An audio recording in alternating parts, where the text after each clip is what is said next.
ఓట్ల పండగ వచ్చిందంటే మస్తుగా సంబరపడతారు పబ్లిక్. ఏం చేయకున్నా కూడా పిలిచి మరీ పైసలు ఇస్తారు.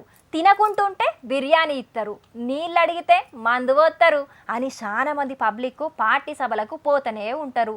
ఇక జనాలు మన చేతుల్నే ఉన్నారు కదా అని లీడర్లు కూడా టెన్షన్ లేకుండా ఉంటారు.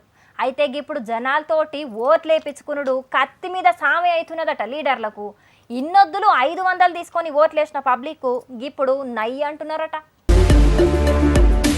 దేశం మొత్తం ఎంపీ ఎలక్షన్ల జోరైన అడుగుతున్నది. తెలుగు రాష్ట్రాల్లో అయితే ఎలక్షన్ల హడావిడి చిన్నగా లేదు పోన్రి. ఇక తెలంగాణలో 4 నెలల కిందనే ఎమ్మెల్యే ఎలక్షన్లు అయినాయి కాబట్టి ఇప్పుడు ఎంపీ ఎలక్షన్ల కోసం గట్టిగానే ప్రచారం చేస్తున్నారు అన్ని పార్టోళ్ళు. ప్రచారం పక్కకు పెట్టుర్రి, ముందుగల పైసల సంగతి తేల్చుర్రి అని అంటున్నారట పబ్లిక్. గంతకు మోదాలు ఇచ్చినట్టు ఓటుకు 300 500 అంటే నడవది, మేం అప్డేట్ అయినాం అని గద్రాయించుతున్నారట కొన్ని ఊళ్ళల్లో పబ్లిక్. గప్పట్ల హుజూరాబాద్ ఉప ఎలక్షన్ అప్పుడు ఓటుకు 6000 10,000 కొందరికి ఇచ్చిర్రు, కొందరికి ఇయ్యలే అని లొల్లిలైనాయి కదా. గప్పటి సంది ఓటు నిజంగానే చాలా ఇల్వైంది అని తెలుసుకున్నట్టున్నారు పబ్లిక్.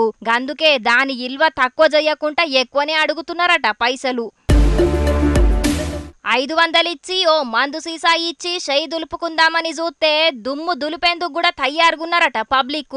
2000కెంచి 4000 రూపాయలు ఇస్తేనే ఓటేత్తాం గాని లేకపోతే ఇంట్లోకెంచి బయటికి కూడా రాము అన్నట్టే మొండికెత్తున్నారట కొందరు. మొన్నైన ఎమ్మెల్యే ఎలక్షన్లో కూడా చాలా మంది అలిగి హట్టయిర్రు 500కు ఓటెట్లెయ్యాలి అని. ఇక ఇప్పుడు ఎంపీ ఎలక్షన్లు కాబట్టి గా పైసలు వంచే కార్యం చాలా తక్కువనే ఉంటది. పైసలు వంచినప్పుడే 60-70% ఓటింగ్ ఉంటది. ఇంకా ఇప్పుడు పైసలు కూడా ఇయ్యకపోతే ఆయనతో కూడా తగ్గుద్ది కావచ్చు గీ ఎంపీ ఎలక్షన్ల. కానీ పైసలు ఇస్తేనే ఓట్లేస్తామని తెగేసి చెప్పే ధైర్యం ఉన్న పబ్లిక్ పనులు చేసినోళ్ళకే ఓట్లేస్తాం అని ఎందుకు చెప్పరో ఏమో అని అనబట్టిండ్రు గీ ముచ్చటెరకైన కొందరు మేధావులు.